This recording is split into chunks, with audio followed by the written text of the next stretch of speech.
अनंतकोटी ब्रह्मांडनायक भक्तवत्सल अक्कलकोट निवासी श्री स्वामी समर्थ महाराज की जय। श्रोते हो, लाईफ विथ मोहिनी AI मध्ये तुमचे मनापासून स्वागत। स्वामींच्या चरित्रातील प्रत्येक अध्याय हा आपल्या जीवनातील समस्यांवरचे एक रामबाण औषध आहे। आज आपण पाहणार आहोत श्री स्वामी चरित्र सारामृतातील 8वा अध्याय। हा अध्याय विशेषतः त्या लोकांसाठी आहे जे आर्थिक संकटात आहेत, ज्यांना दारिद्र्याने ग्रासले आहे किंवा ज्यांना आयुष्यात कष्टाचे फळ मिळत नाहीये। एका गरीब ब्राह्मणाचे नशीब स्वामींनी एका क्षणात कसे पालटले, याची ही अद्भुत आणि सत्य कथा आज आपण सविस्तरपणे जाणून घेऊया। अक्कलकोटमध्ये स्वामींचे वास्तव्य असताना त्यांच्या दरबारात केवळ राजे, महाराजेच येत नसत, तर दीन, दलित आणि अत्यंत गरीब लोकही आपल्या व्यथा घेऊन येत असत। स्वामी हे दीनदयाळू आहेत। त्यांना सोन्यात नाण्यापेक्षा भक्ताचा शुद्ध भाव जास्त प्रिय होता। 8व्या अध्यायाच्या सुरुवातीला कवी म्हणतात की स्वामींची माया अगाध आहे। ते कोणाला काय देतील आणि कधी देतील हे कोणालाच समजत नसे। पण एक गोष्ट मात्र नक्की होती, जो कोणी अनन्य भावाने स्वामींना शरण गेला, त्याला रिकाम्या हाताने कधीच परतावे लागले नाही। अक्कलकोटमध्ये एक अत्यंत सात्विक आणि गरीब ब्राह्मण राहत होता। त्याचे कुटुंब मोठे होते, पण घरात अन्नाचा कणही नसे। तो ब्राह्मण रोज स्वामींच्या दर्शनाला जाई, पण त्याने कधीही स्वतःहून स्वामींकडे काही मागितले नाही। कारण त्याला विश्वास होता की माझ्या स्वामींना सर्व माहीत आहे। पण एके दिवशी घरातील परिस्थिती इतकी बिकट झाली की त्याच्या मुलांना उपाशी राहण्याची वेळ आली।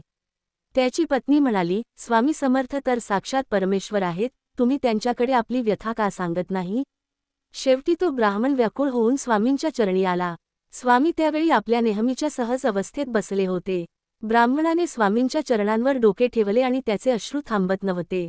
स्वामींनी त्याच्याकडे पाहिले आणि रागाने ओरडले, काय रे, रडतोस काय? चल, उठ।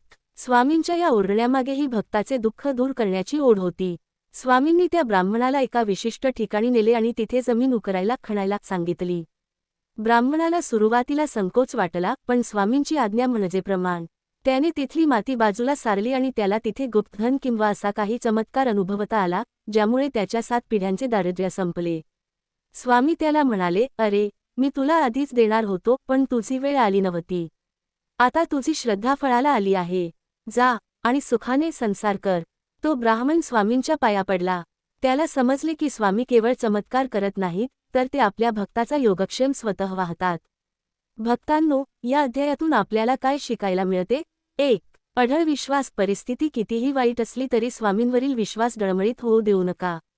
2. प्रारब्ध आणि कृपा। आपल्या कर्माचे फळ आपल्याला मिळतेच, पण स्वामींची कृपा झाली की कर्माचे डोंगरही कापसासारखे हलके होतात। 3. फलश्रुती। ज्यांच्या घरात पैशाची चणचण आहे किंवा ज्यांना नोकरी, व्यवसायात यश हवे आहे, त्यांनी या अध्यायाचे दररोज वाचन करावे। तर ही होती 8व्या अध्यायाची सविस्तर कथा।